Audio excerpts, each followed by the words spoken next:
জেলা সদর থেকে প্রায় ১৪ কিলোমিটার উত্তর পশ্চিমে গোড়াগ্রাম ইউনিয়নে অবস্থিত নীলসাগর।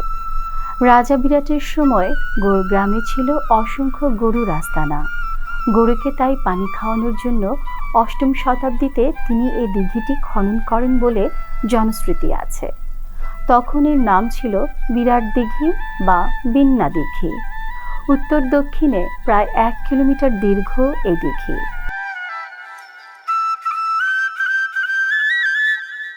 বাংলাদেশের স্বাধীনতার পর এর নাম পাল্টে হয় নীলসাগর।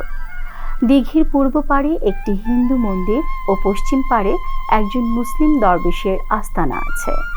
দিঘির কারুকার্যময় প্রধান প্রবেশ পথটি রাজা বিরাটের সময় প্রতিষ্ঠিত।